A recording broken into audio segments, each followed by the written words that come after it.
Hello, hi, my name is Eugene Gonzalez Lopez. As of last year, 100 million people died from different health-related disorders. 2 of those people last year were my parents. They died from diabetes and cancer. These disorders, through animal testing, we can find cures for. After doing research in that topic and my own research in forensic toxicology, I agree with the expert that animal testing for medical purposes is actually moral. Before I continue with the speech, I ask that everybody keeps an open mind. And first, I would outline the moral justifications of animal testing. What are some of the benefits of animal testing, and also what are some of the negative results of not doing animal testing? First, the moral justifications. In other countries, especially in the United Kingdom and in other countries in Europe, animal testing is actually a legal right that everyone must do.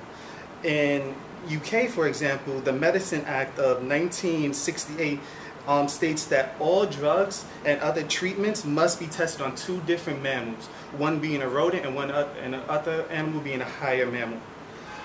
According to protest.org, they are advocating group for animal testing. They state that when the common good is concerned, as long as the pros outweighs the negatives, it is actually morally justified. As long as we maintain the common good of society and we go with good expectations, we're not trying to cause any malice or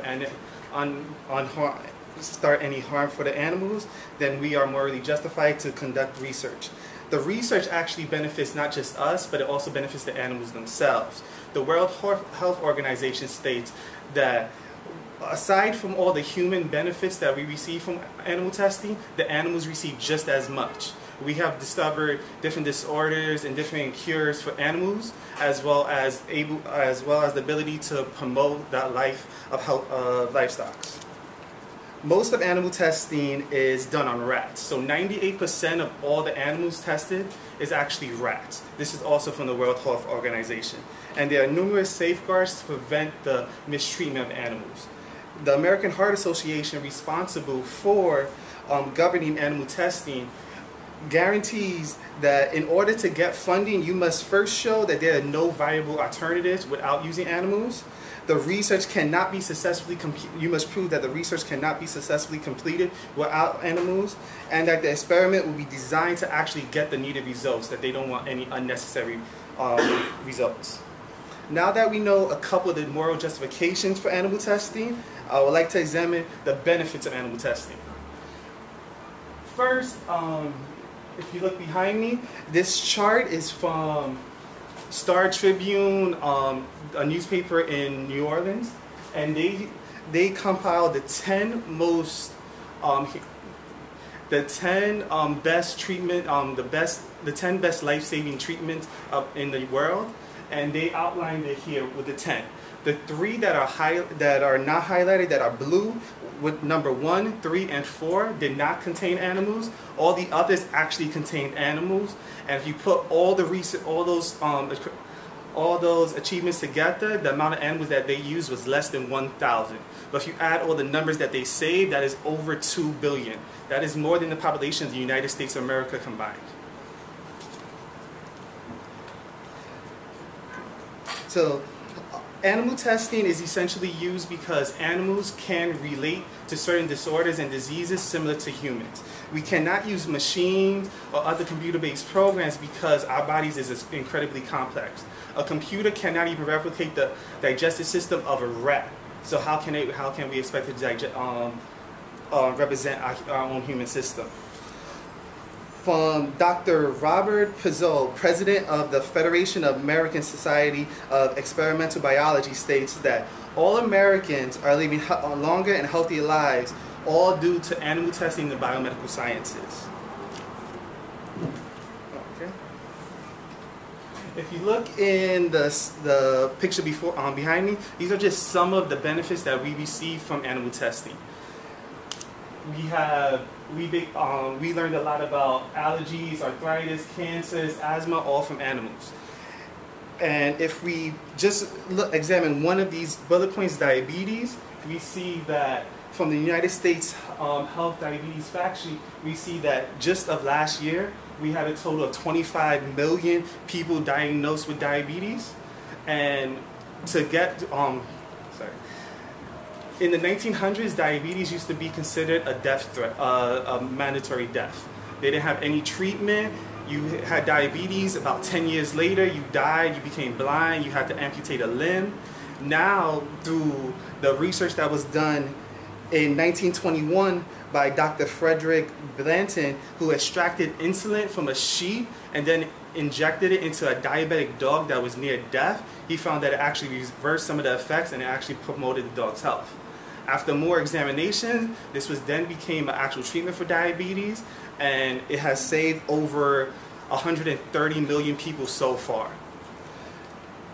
Okay. And if you look behind me, this is also the breakdown of diabetes for men and women, and also for kids. You see for men is about 13 million, for women is about 12 million. Those are above the age of 20. And then children under the age of 20 is about 0.62%, which basically means 1 out of every 400 kids is diagnosed with diabetes. Now that we know some of the positive benefits of diabetes, I would like to talk about what are some of the what are some of the problems that we'll face if we stop using animal testing. Okay.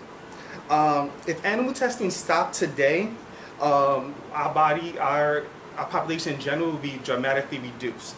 This is because HIV, for one thing, is a rapidly changing disorder, and with HIV we need to constantly change and do new animal testing to find out, because the virus is always changing. So from the American World Health Association, they said that about 8 million people are diagnosed with HIV per year in the world, and all those people have a different virus than the virus a year ago. So if we use the same medicine a year ago, those people will not get better and they will die. So we need to promote animal testing. Another thing with animal testing is through kids through toys and other materials.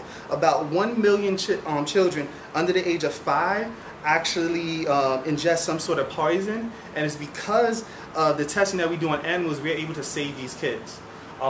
You've seen in the news children consuming plastic materials from China, and it's shown to have toxic effects. They basically do studies using animals to measure those toxic effects and see if those toxic effects are reversible. Another example of problems that we would see if we didn't use animal research is the thalidomide tragedy. Sorry, it's hard for me to pronounce that word actually. In post-World War Germany, thalidomide was used as a sleep aid. There were over 100,000 people diagnosed with the inability to actually sleep. So this medicine was actually widely used, first in Germany and then it went to the United States and other countries as a sleep aid. It was then later found that if you give these to pregnant women, it'll create limb-like disorders in her kids, as you can see right over here. And it was found that just one case of just one time of taking thalidomide into a pregnant woman doubled her chances to getting this disorder. So the woman just took it one time, it was a 50% chance that her child will have that. That is just one case in which animal testing really needs to be used. They found that just by using one rat, they were able to mimic these results, and if they used that one rat those years ago, all those women with the disformed kids would have never happened. Now that I showed a little bit of the moral justification, what are the benefits of animal testing, and I also outlined what are some of the negative aspects, I would like to conclude with several million people live today just because of the research from animal testing. There's no other viable method for doing this research without animals. And I also want to say, don't let your family fall victim to disorders that may be cured with animal testing like my family has. And I will finish with another quote. Oh, actually, that's the same quote, so I'll finish now. Thank you.